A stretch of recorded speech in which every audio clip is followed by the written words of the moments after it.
Bismillahirrahmanirrahim. Assalamualaikum warahmatullahi wabarakatuh. Waalaikumsalam. Waalaikumsalam warahmatullahi wabarakatuh. Kita akan bertemu lagi untuk membahas terkait referensi penelitian. Jadi untuk minggu lalu kita sudah mencoba menetapkan topik dan kemudian memahami apa itu latar belakang, seperti apakah melakukan penulisan latar belakang. Kali ini kita masuk ke bagian terkait referensi. Nah, di sini dijelaskan bahwa referensi itu menjadi hal yang sangat penting di dalam sebuah penelitian, karena memang dalam rangka untuk menetapkan topik, kemudian kita ingin tahu bahwa topik kita ini sebetulnya masih relevan atau tidak, kemudian kita juga ingin tahu apakah peneliti terdahulu sudah melakukan apa terhadap topik yang kita minati. Nah, itulah kita harus melakukan pencarian literatur ya, atau yang disebut dengan literatur review, dan itu membutuhkan banyak sekali referensi-referensi untuk mendukung literatur review kita tersebut. Nah, jadi bagian referensi itu menjadi bagian yang sangat penting di dalam penelitian. Seperti apakah referensi itu? Nah, jadi kita melakukan pencarian referensi ya, itu sebetulnya barangkali semua sudah bisa melakukannya. Jadi kita mencari melalui search engine yang biasa kita gunakan. Kemudian kita baca literatur tersebut dan kemudian kita coba tarik kesimpulan. Ada beberapa hal yang bisa kita lihat dari sebuah referensi yang kita baca.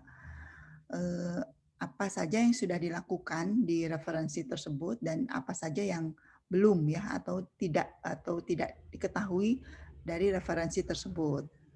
Nah, jadi kita mencari dulu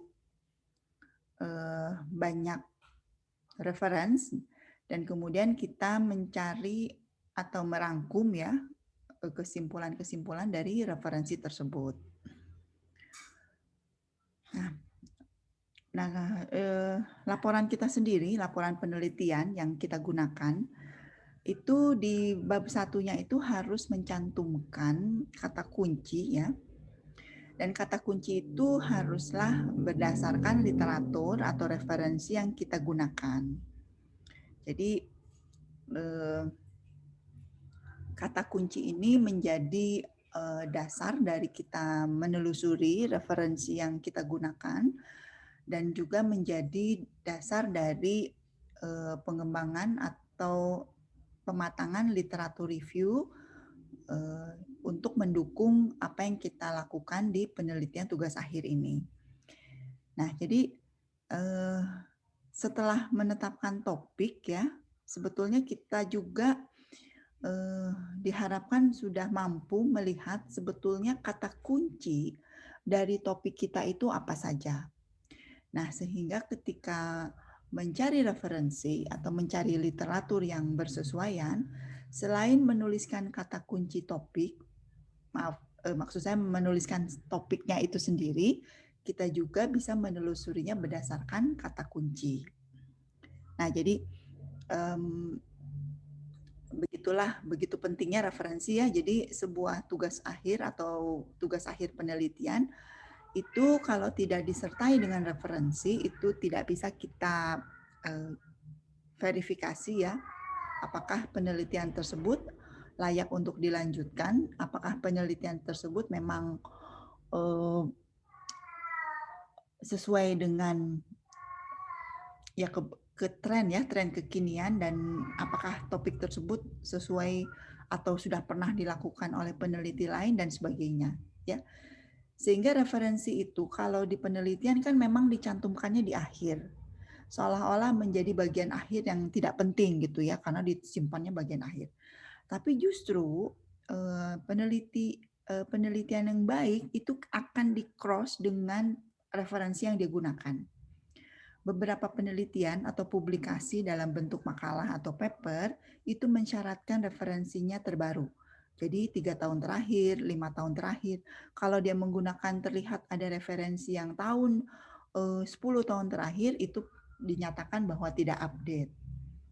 Nah, dan referensi itu meskipun dicantumkannya di akhir itu kita punya daftar pustaka, tapi sebetulnya sudah dilakukan sejak awal. Jadi ketika menetapkan bab 1, bahkan mencari topik pun, kita harus mematangkannya dengan referensi-referensi yang kita dapatkan.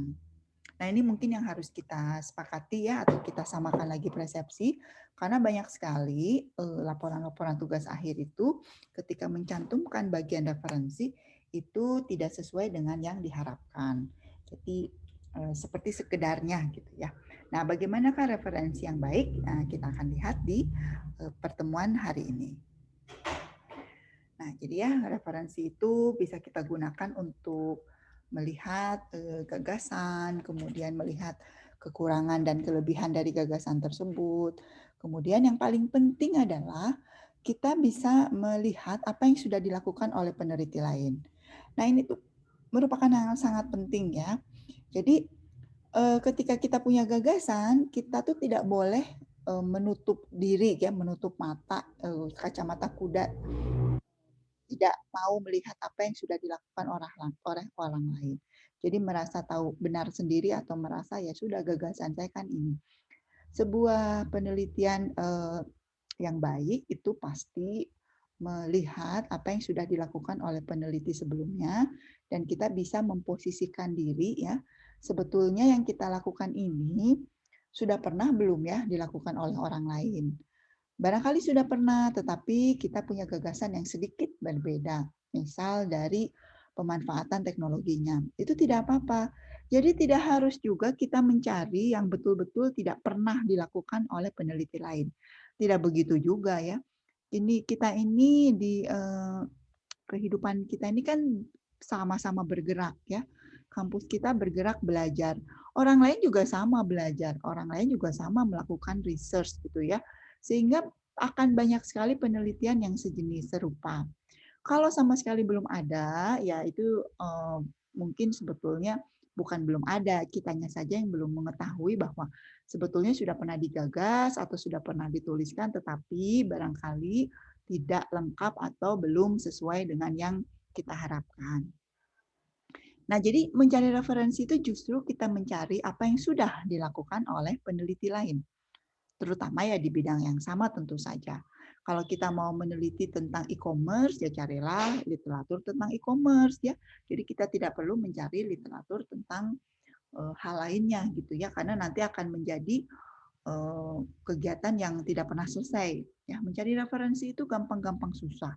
Kenapa saya sebut gampang? Karena sumber informasinya tuh begitu terbuka ya di internetnya. Jadi open resource itu benar-benar sudah kita dapatkan dengan mudahnya gitu ya. Lebih mudah dibandingkan dengan masa-masa sebelum internet itu menjadi jembatan kita semua.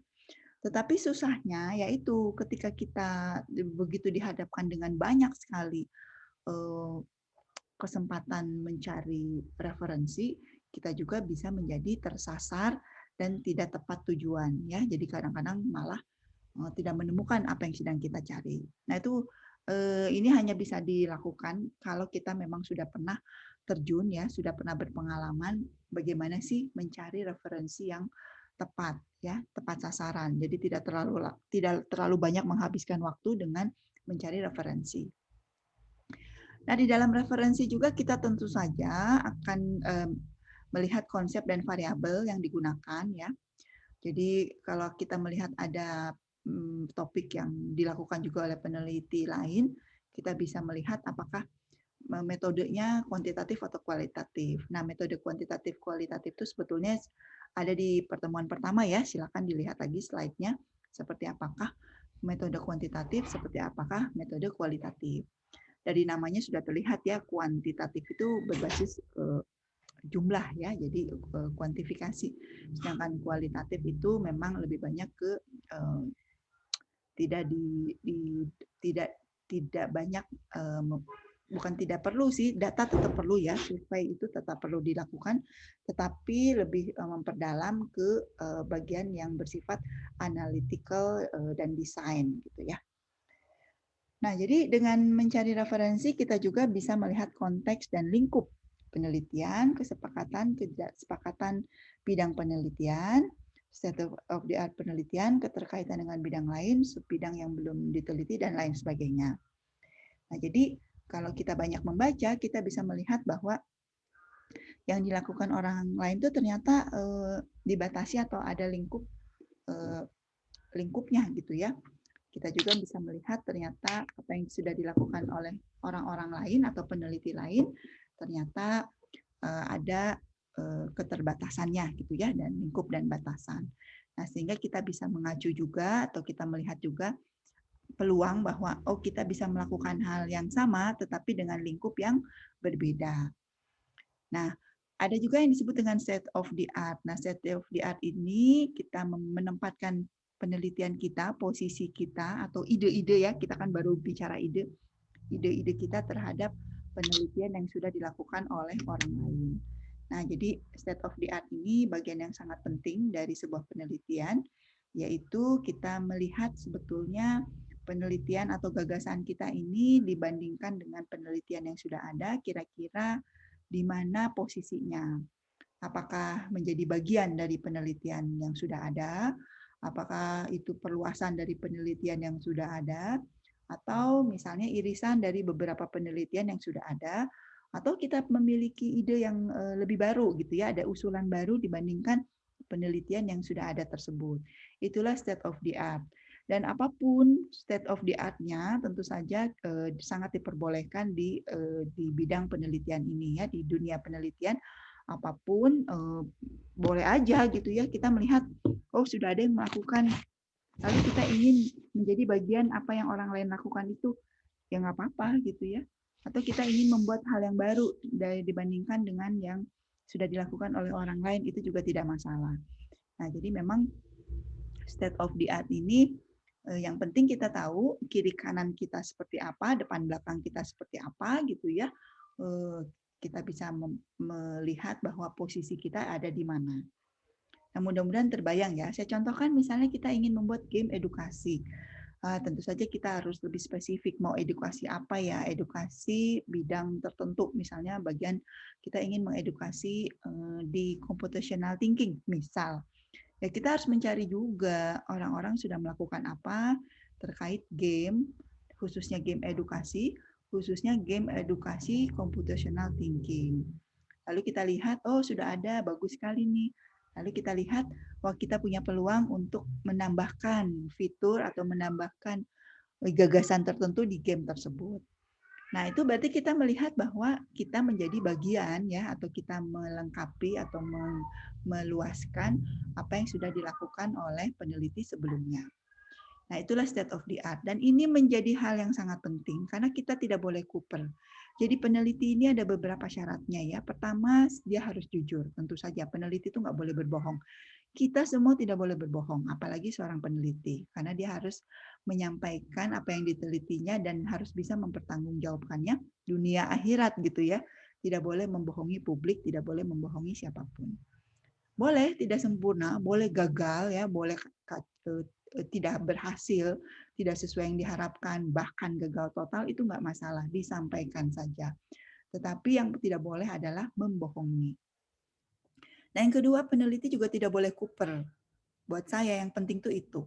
Kita kalau menjadi researcher itu tidak boleh tidak tahu apa yang sudah dilakukan oleh orang-orang. Itu fatal ya. Ya, kita sebagai manusia pun kan sebetulnya tidak boleh kuper. Sebetulnya ya, tapi ada yang memang katanya asosial ya, nggak suka bergaul. Nggak apa-apa sih, tidak usah bergaul, tapi dia tahu sebetulnya apa yang sedang terjadi di dunia sana. Tidak boleh seorang peneliti itu menutup diri dan membiarkan orang-orang melakukan yang silahkan aja di sana di luar, kita nggak mau tahu, nggak mau peduli, dan kita menutup diri. Nah, itu tidak bisa seperti itu. Penelitian itu harus relevan, ya, relevan dengan kondisi. Jadi kita melihat sebetulnya yang di dunia nyata ini sedang ada persoalan apa, Dan paling sangat terhargai itu penelitian itu ada urgensinya ya, ada kepentingannya dan tentu saja ada manfaatnya. Sehingga kalau disebut manfaat, tentu kita tahu manfaatnya kemana gitu. Nah, jadi memang referensi ini bagian yang sangat penting agar kita membuka diri, membuka dunia, memperhatikan apa saja yang sudah dilakukan oleh orang-orang, dan kita menempatkan diri, kita ingin ada di posisi sebelah mana dibandingkan dengan yang sudah dilakukan oleh orang-orang tersebut. Nah, referensi ini merupakan sumber ilmiah yang ditulis oleh para ahli, ya. Lihat kredensial penulis. Penulis biasanya akan memiliki gelar atau ahli dalam bidangnya dan sudah diakui. Peneliti menulis sumber ilmiah untuk peneliti lain. Jika audiens yang dituju adalah untuk publik atau umum, biasanya sumber tersebut tidak dianggap sebagai sumber ilmiah.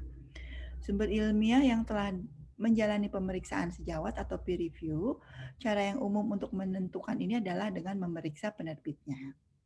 Nah, jadi tadi sudah saya sampaikan bahwa untuk mencari bahan-bahan tentu saja kita terjun ke dunia internet gitu ya, karena semua ada di sana. Kita harus pilah ya, karena kita di akademis, maka semuanya pendekatannya tentu harus ilmiah ya, sehingga sumber-sumber yang kita cari pun harus sumber ilmiah. Bagaimana membedakannya? Tentu saja kita melihat siapa penulisnya.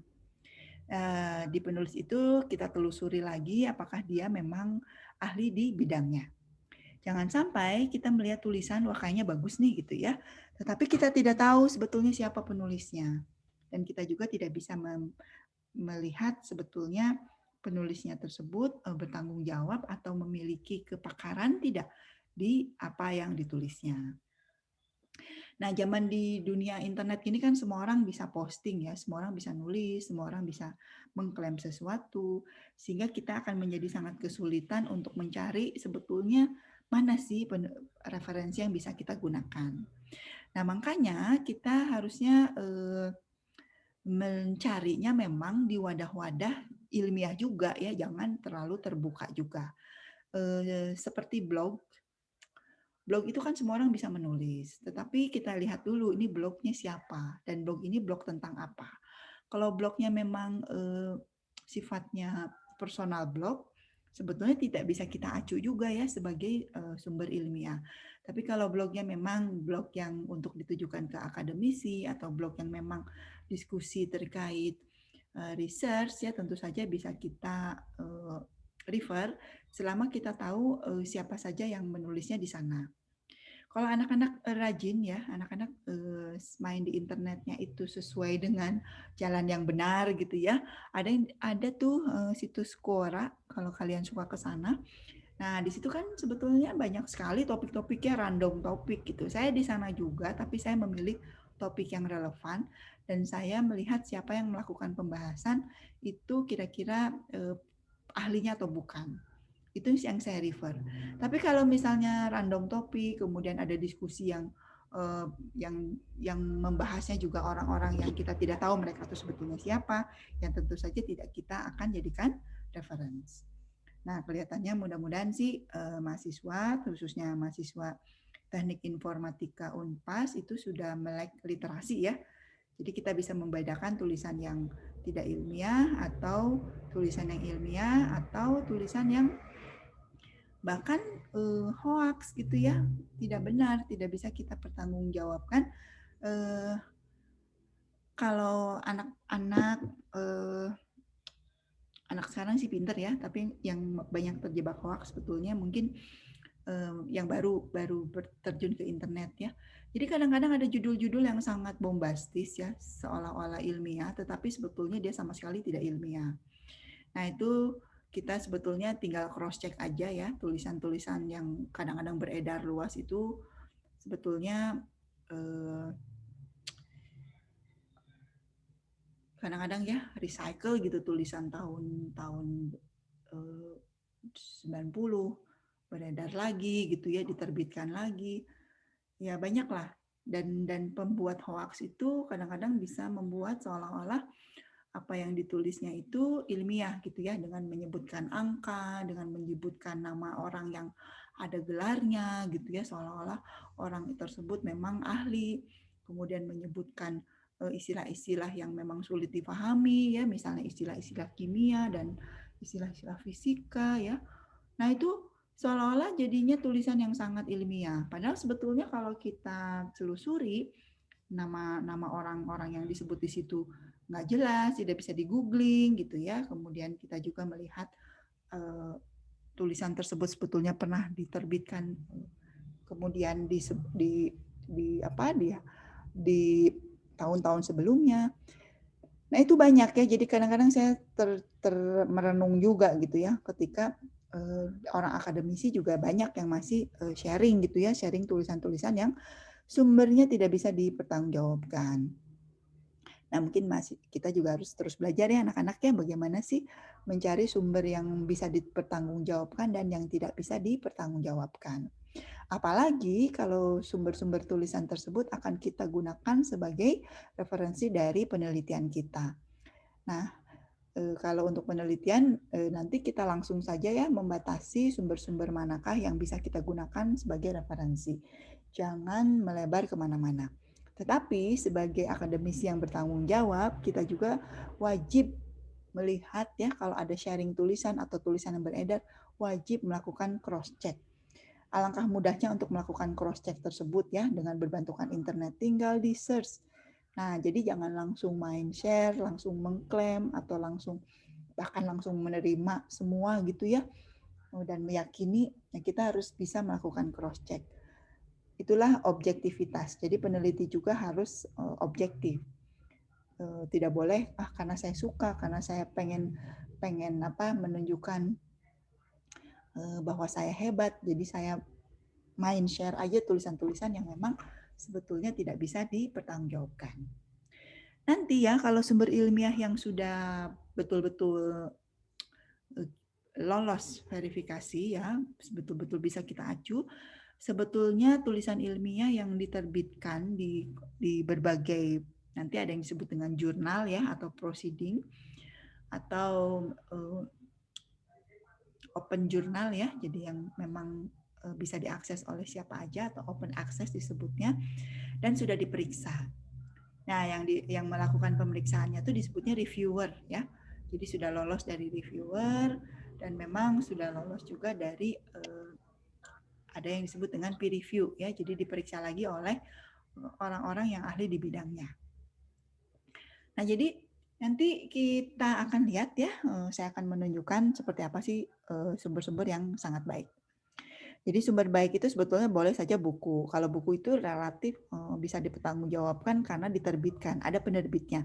Jadi buku juga harus jelas penerbitnya siapa, dan penerbit itu bisa kita telusuri juga kredibilitasnya. Kira-kira dia penerbit munafik atau tidak.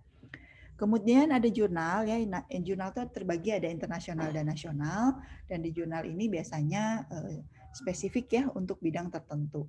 Jadi kalau kita misalnya bagian IT nih, tentu saja kita harus mencari referensi dari jurnal terkait IT juga. Jangan dari jurnal psikolog gitu ya. Jangan dari ya mungkin ada hubungannya sih, tapi kayaknya kejauhan juga gitu ya. Apa betul yang kita cari ini bisa kita temukan di jurnal-jurnal yang sangat jauh gitu ya dari bidang kita. Ya misalnya kita bidang IT tapi kita mencari ke jurnal pertanian. Ya tidak apa-apa, tapi tentu kita cari tentang pertanian yang memang membahas tentang IT juga gitu ya. Bagaimana IT itu membantu bidang pertanian. Tentu saja boleh. Jadi kita boleh melihat dari sisi domain lain ya, asal memang masih terkait dengan bidang kita, bidang informatika ya. Ada juga artikel ilmiah lain yang bisa dipertanggungjawabkan, atau disebutnya tuh white paper ya. Nah ini kita tidak boleh dari blog, media sosial, Wikipedia, dan sumber lain yang tidak jelas. Nah khusus Wikipedia, saya masih membuka wiki, dan saya menjadikan wiki itu pintu pertama, karena di Wikipedia itu sebetulnya di bagian akhirnya kita bisa melihat referensi yang dia gunakan. Nah referensi itulah yang lalu kita atau saya cari ya di situ dan kita periksa apakah referensi itu valid atau tidak. Ya, jadi Wikipedia-nya jangan dicantumkan di dalam literatur kita, tetapi Wikipedia itu menjadi seolah-olah menjadi pintu. Kenapa? Karena Wikipedia itu sebetulnya ini berbasis komunitas. Orang yang bisa menulis di situ itu sudah dicek orang di sebelahnya gitu ya, di komunitasnya. Sehingga tidak bisa juga sembarangan. Tetapi Wikipedia juga masih banyak ya yang bisa menulis tanpa pertanggungjawaban. Jadi terlanjur ditulis meskipun kita bisa komplain dan di take down, tetapi memang kita tidak bisa 100% menjadikannya referensi. Ya, jadi gitu caranya Wikipedia itu. Saya baca Wikipedia untuk pembelajaran informatika ya, computing ya, itu sudah banyak yang sangat bagus karena memang yang menulisnya ahlinya. Namun sebaiknya Wikipedia ini hanya dijadikan pintu awal aja, pintu untuk mencari referensi yang sesungguhnya. Sebetulnya lebih nyaman kalau kita ke perpustakaan. Sayang sekali di COVID sekarang kita tidak bisa ke perpus. Perpus kita juga sebetulnya barangkali koleksinya tidak bisa yang sesuai yang diharapkan, karena sekarang banyaknya sudah berbasis digital. Namun perpus juga masih perlu ya, kita perlukan supaya mendapatkan atmosfer bagaimana sih melakukan research yang baik ya, atmosfernya itu loh. Kalau di perpus itu kan memang kita dihadapkan fokus ya ke hal-hal yang memang kita butuhkan. Berbeda kalau kita di rumah gitu ya, banyak godaan gitu ya, kadang-kadang masih pengen main game, mau baca lihat dulu film dulu dan lain sebagainya. Jadi untuk anak-anak yang tipe pembelajarnya harus fokus, kita harus mencari tempat-tempat di mana kita bisa lebih fokus, tidak mudah terganggu, terdistract oleh hal lainnya. Tapi ya anak sekarang katanya macam-macam ya tipe belajarnya ya. Kadang-kadang kalau saya kan seneng tuh zaman COVID masih tidak mengerikan, saya suka juga ke kafe-kafe ya, ikut ngetik, bikin bahan ajar gitu. Saya mencari suasana yang berbeda dan di sana banyak banget mahasiswa ya nangkring-nangkring, atau mereka ngerjain tugas apa cuma nangkring doang gitu ya. Nah itu silakan aja sih. Ada walking space ya, banyak sekali mahasiswa memanfaatkan walking space karena ingin belajar gitu ya. Kalau saya main ke Dago Atas tuh ada McD di Simpang. Nah itu di situ mahasiswa semua. Yang beneran family makan malah jarang sekali gitu. Nah itu contoh-contoh bagaimana sih kita melakukan ya apapun ya. Tetapi kalau di tempat umum seperti itu ya nggak ada buku, jarang banget yang ada. Saya belum nemu juga ya kafe tapi perpus gitu ya, kafe perpus. Mungkin harus saya googling juga ya di mana sih benar-benar book tapi ngafe gitu. Nah itu enak banget. Karena sekarang asumsi semua referensi itu kan internet, jadi yang penting ada wifi aja. Gitu. Jadi book cafe ini saya nggak tahu ya populer apa enggak di kita. Kalaupun kita buat, anak-anak bakalan suka apa enggak. Ya. Perpus juga nggak cuma perpus akademis. Ya, kita boleh juga kan ke perpus orang-orang. Saya pernah ke berbagai perpus yang ternyata wah luar biasa ya, ternyata seru gitu ya, menarik. Entah penempatan kursi-kursinya, kemudian ada area-area yang lounge ya, itu wah keren banget. Ada sih sebetulnya. Nah kalau kalian benar-benar mahasiswa ya tolonglah disempatkan untuk nanti ya kalau udah nggak COVID justru mainnya ke tempat-tempat seperti itu. Karena kita memang ada tanggung jawab juga sih kalau orang kampus itu harus menunjukkan kita ini memang yang membawa misi orang ilmiah ya, tidak bisa kita pungkiri gitu. Sehingga memang harus mensupport juga orang-orang yang menyiapkan ya tempat-tempat ilmiah seperti ini. Ya nanti kita banyak ngobrol ya. Saya sih seneng banget kalau book cafe gitu ya, itu saya cari gitu kayak apa sih dan bukunya kayak apa sih. Itu pasti menyenangkan. Kalau di kampus saya dulu ada ya book cafe tapi bukunya buku jualan gitu, bukan buku yang untuk dibaca di situ, yang nggak seru juga ya, ngapain itu mah kayak bookstore aja tapi ada kafenya gitu. Nggak gitu sih maunya, saya bisa baca gitu dan sambil kopi-kopi gitu, kira-kira seperti itu. Nah kalau ini disebut jurnal itu ya sebetulnya buku ya, buku yang ini e-book ya, e-book juga ada dilema juga ya, ada e-book berbayar, ada e-book yang bisa kita download dari sembarang. Ini juga melanggar hak cipta sebetulnya ya. Jadi buku-buku bajakan, e-book bajakan itu sebetulnya menodai hak cipta dari penulisnya. Tapi di satu sisi memang resource ini sudah terlalu terbuka ya, jadi kadang-kadang saya juga bingung ini e-book ini memang open atau sebetulnya bajakan sih, jadi kadang-kadang dilema juga gitu ya. Akhirnya bismillah aja, niat saya kan untuk belajar dan mengajarkan ilmu. Mudah-mudahan yang membuat e-booknya itu juga menjadi tertular ilmunya juga, tertular amalannya juga gitu ya. Dengan saya menggunakan e-book yang saya nggak tahu nih sebetulnya berbayar apa enggak karena sudah terlalu banyak beredar. Jadi saya nyatakan ya bagian dari mengedarkan ilmu.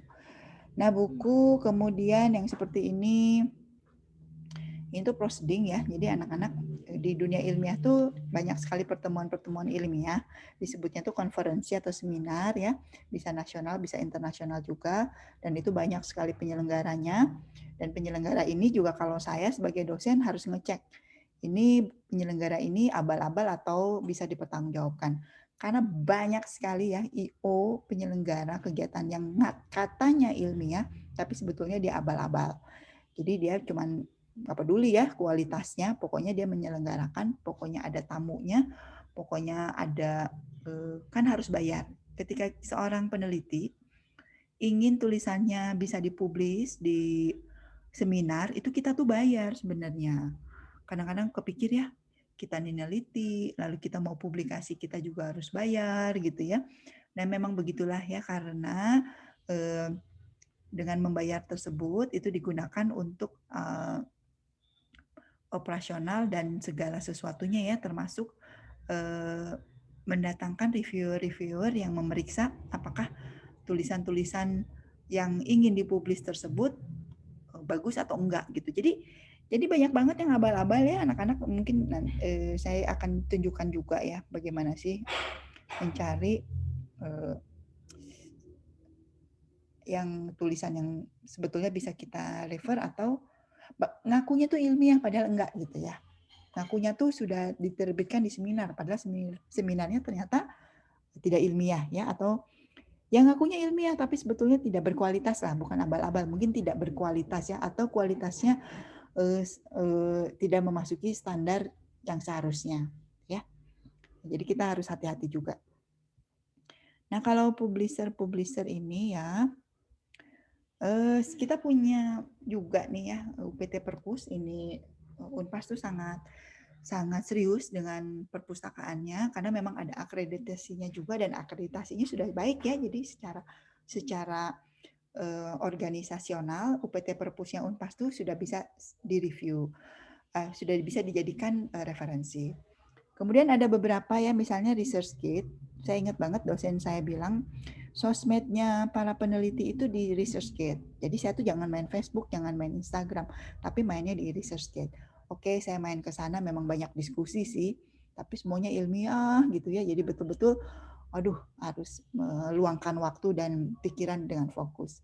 Ada juga beberapa ini ya, seperti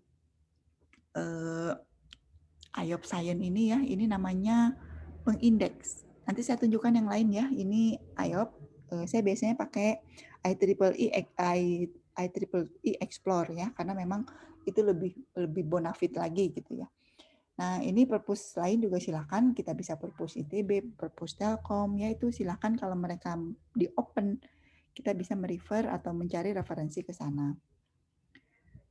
Nah, ini juga ada yang disebut dengan white paper ya, jadi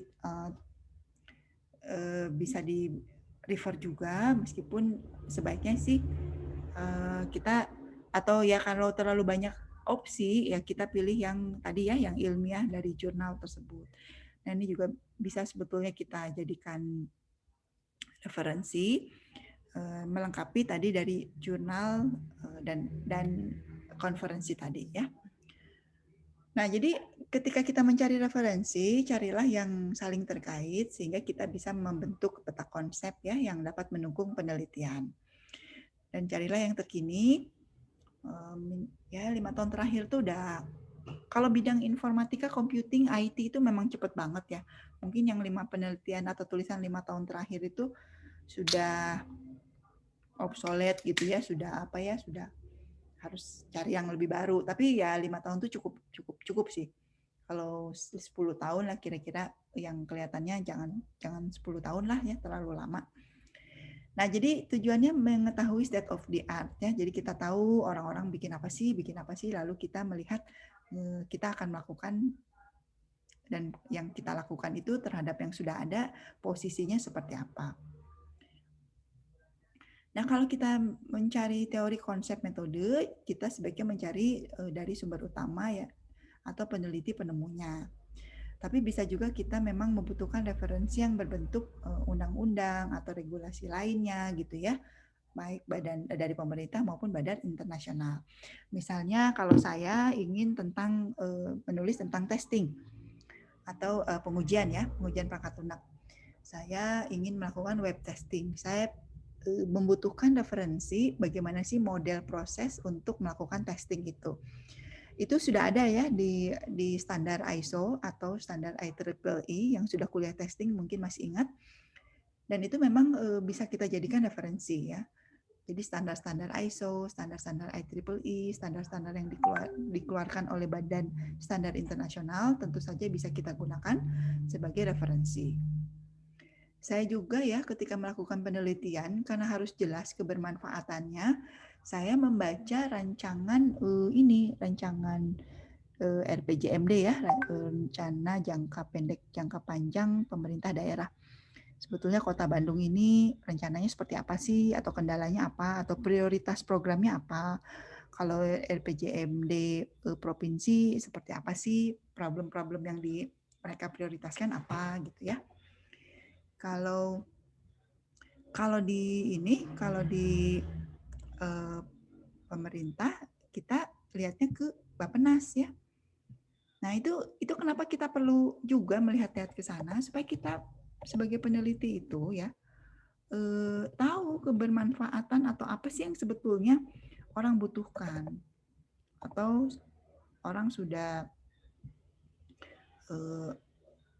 orang memang ya urgensi ya, kita nyebutnya urgent, harus segera nih. Nah, sebetulnya contohnya yang paling yang sudah terbayang tentu saja persoalan-persoalan di depan mata ya. Kita sih berhadapan sekarang dengan COVID-19, tapi sebetulnya persoalan seperti sampah itu nggak pernah selesai juga gitu ya.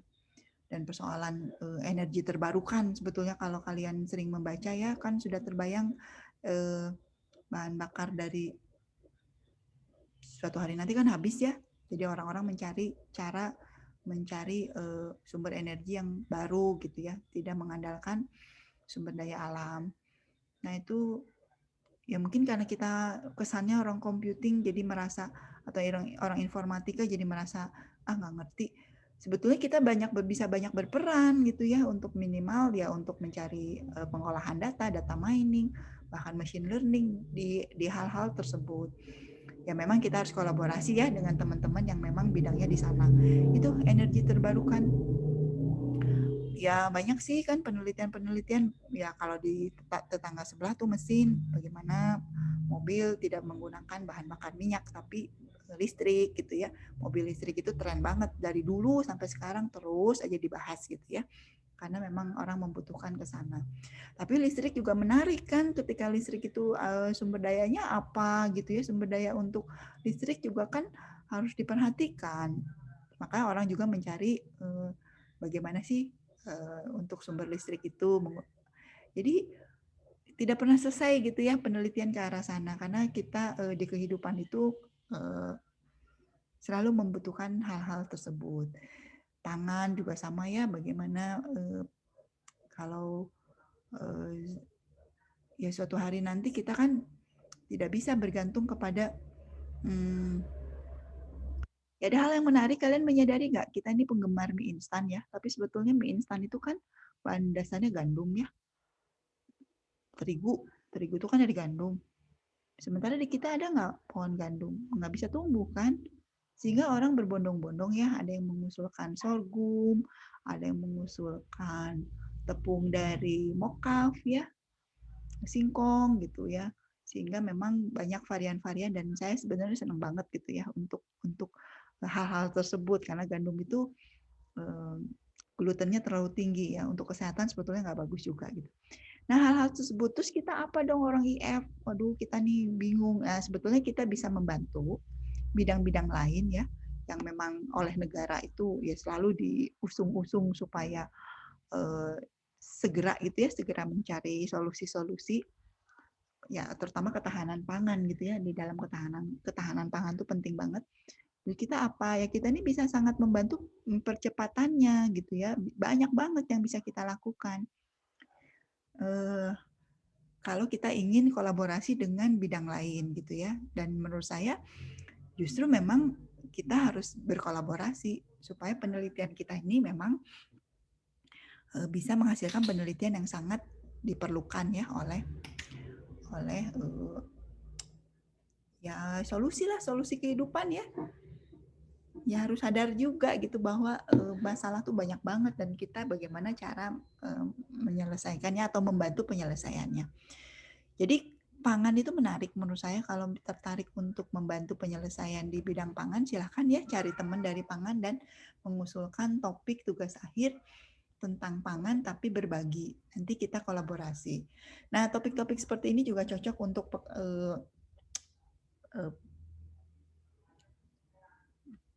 untuk ini program kreativitas mahasiswa ya. Jadi PKM itu juga sangat disarankan untuk lintas bidang gitu. Nah, jadi kembali ke sini ya. Jadi memang 5 tahun terakhir ini ya itulah, kalau kita serius di bidang research banyak banget gitu ya penelitian atau temuan-temuan ya. Jadi 5 tahun terakhir paper itu makalah ya atau referensi akan sangat banyak, mau di bidang kita ataupun bidang teman-teman lain ya, di bidang kita tidak beririsan langsung, yang justru sangat tren ya, sangat dibutuhkan oleh kita di semua ya, baik skala nasional ataupun internasional. Nah, kemudian tadi yang kedua adalah kalau kita memang bisa berkolaborasi itu justru menjadi sangat dibutuhkan. Orang informatika tuh bisa sangat berperan ya, minimal membantu di pendataan ya, bahkan membuatkan aplikasinya. Ya kita tahu, sudahlah dicontohkannya seperti Gojek itu kan awalnya untuk transportasi, tetapi karena berbasiskan IT, karena banyak orang IT-nya, sehingga dia terwujud jadi gitu. Akhirnya menjadi lead sektor. Jadi memang bidang apapun kita sebagai orang IT bisa berperan di sana. Jadi nggak usah khawatir kehabisan topik atau aneh banget kalau kita nggak punya kehabisan topik gitu ya. Nah ini contoh kalau ini memang kita nanti akan menyusun bab 2, di mana bab 2 ini nanti kita akan diskusikan ya, ada yang disebut landasan teori, ada yang disebut literatur review, ada yang disebut studi terdahulu ya. Nah ini kita punya struktur seperti ini. Karena ini TA-nya tentang sistem informasi, maka tentu saja di dalamnya ada teori tentang sistem informasi. Yang penting itu sebetulnya di sini penelitian terdahulu ini. Nah ini karena ini sistem informasi tapi terkait dengan bidang transportasi, maka tentu saja ada tentang transportasinya juga gitu ya. Jadi tidak hanya teori SI-nya saja, tetapi ada teori terkait sebetulnya SI ini untuk melakukan apa? Ternyata untuk pengawasan transportasi, khususnya angkutan kota. Nah, nanti di bab 2 ya, ada yang betul-betul teori ya. Dan ini kita bisa mengambil dari buku, sehingga memang di setiap di bab 2 ini kita akan mencantumkan sebetulnya sumbernya dari mana. Ini contoh ya, diagram untuk work system framework ini mengambil dari bukunya Pak Alter, sehingga kita menuliskan referensinya di sini. Nah ini kita lihat ya, setiap gambar tuh harus diberi nomor, tapi ini ada salah ya, ini ditulisnya gambar 22, di sini ditulisnya gambar 23 ya. Nah ini contoh untuk menunjukkan bahwa setiap gambar di setiap bab harus ada nomornya dan harus di refer juga di tulisannya Dan kalau gambar ini murni mengambil dari referensi, harus dituliskan juga referensinya seperti ini. Nah, cara menyingkat sumber itu ada berbagai tipe, berbagai style. Nah, dan di kita sudah ditetapkan style yang akan digunakannya seperti ini. Jadi kalau kita melihat referensi lain kok beda ya, cara mengutipnya ya nggak apa-apa karena mereka menggunakan standar yang berbeda, menggunakan style yang berbeda, dan itu tidak perlu dijadikan permasalahan. Tetapi ketika dituliskan menjadi laporan di kita ya sesuaikanlah dengan standar atau style yang sudah kita sepakati. Nah, peta konsep ini sebetulnya seperti mind map ya. Jadi kita meng-breakdown, melihat sebetulnya ide kita ini keterkaitan dengan ide lainnya bagaimana. Nah, jadi kita bisa melihat dari sisi teori, dari sisi domain, saya nyebutnya domain ya. Domain itu, ini judul TA-nya kan perancangan sistem informasi pengawasan angkutan kota oleh masyarakat.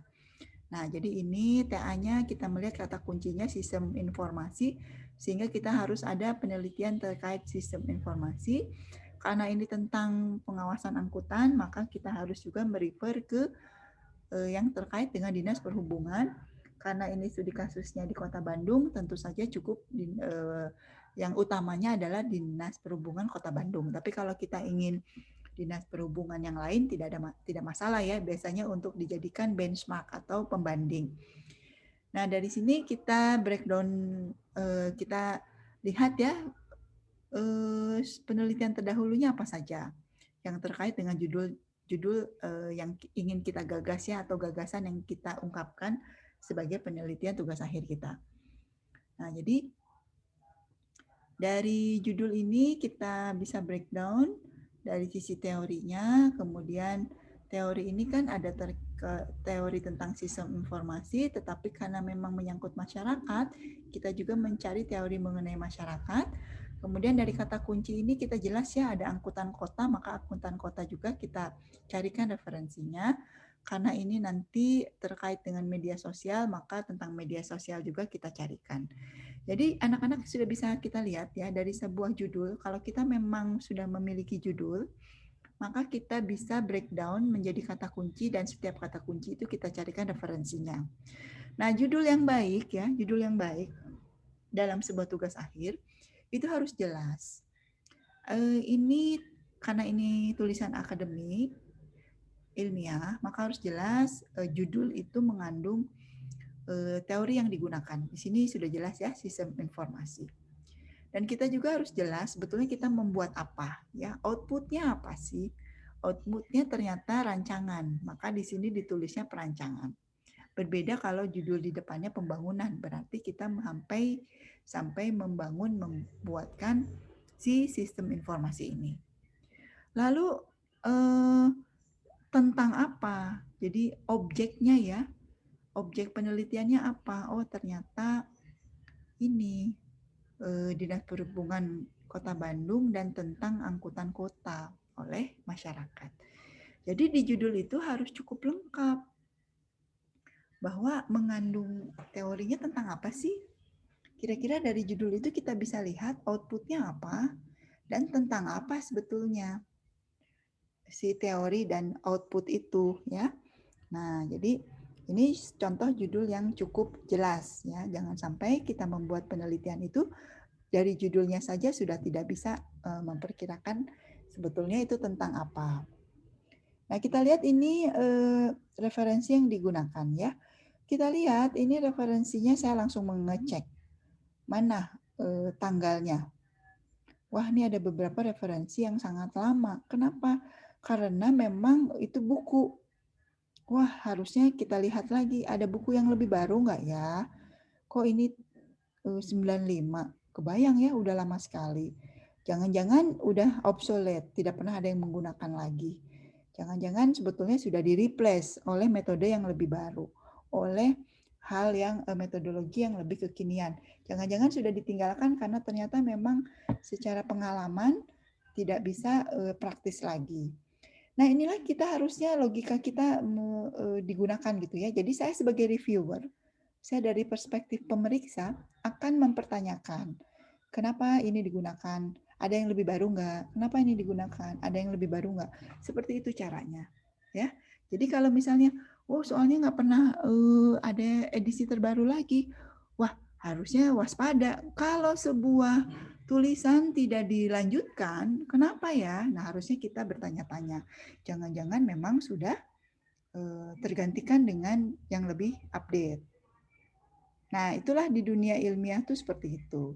Atau memang ada juga buku yang memang dijadikan sebagai referensi utama. Jadi orang-orang merefer ke dia, tidak pernah diupdate, tetapi orang-orang merefer gitu. Nah, itu boleh-boleh saja. Ya, jadi ini didiskusikan dengan tentu saja pembimbing ya yang akan mengarahkan sebetulnya referensi yang akan digunakan ini cukup bagus apa tidak, cukup bisa dipertanggungjawabkan atau tidak ya. Ini contohnya nih APJI, Interaksi dan Perilaku Pengguna Internet Indonesia. Nah, APJI ini yang pernah saya sampaikan di pertemuan kedua. Sebetulnya dia setiap tahun melakukan survei. Jadi kalau kita bisa mendapatkan data yang terbaru itu alangkah baiknya. Jadi kalau sekarang tahun 2021 seharusnya si APJI ini sudah merilis yang tahun 2020 ya. Bahkan 2020 itu survei 2019. Kalau dia merilis yang Januari 2021 berarti itu survei tahun 2020. Karena tiap tahun ini khususnya tentang internet ya sangat berbeda-beda. Jadi sangat hidup banget gitu. Jadi kita bisa melihat pergerakannya. Nah, tapi kalau misalnya kita tidak mendapatkan ya tidak apa-apa, kita carilah referensi yang sekiranya cukup mendukung ilmiah kita dan cukup juga kebaruannya ya. Jadi tidak perlu dipaksakan juga karena ternyata tidak dapat, akhirnya kita tidak melakukannya. Nah, ada tugas ya anak-anak ya. Jadi tugasnya mudah, kita mencari 5 referensi yang menurut pengamatan Anda akan mendukung minat penelitian yang akan dilakukan. Jadi tugasnya mengumpulkan 5 referensi. Lalu dirangkum, dituliskan judul, penulis, penerbit atau website, tahun, edisi atau publikasi, dan topik yang akan digunakan dalam penelitian. Ya, jadi kita seperti merangkum seperti ini. Ada judulnya, ada penulisnya siapa, ada penerbitnya, dan lain sebagainya. Ya, dan pastikanlah ini memang 5 tahun terakhir. Jadi jangan kurang dari 5 tahun terakhir. Nah, barangkali ini untuk pemaparan ya. Selanjutnya kita akan memasuki sesi diskusi dan tanya jawab. Saya juga akan mencontohkan bagaimana melakukan pencarian ya sumber-sumber referensi apa yang bisa kita gunakan supaya referensi kita memang bisa dipertanggungjawabkan secara ilmiah.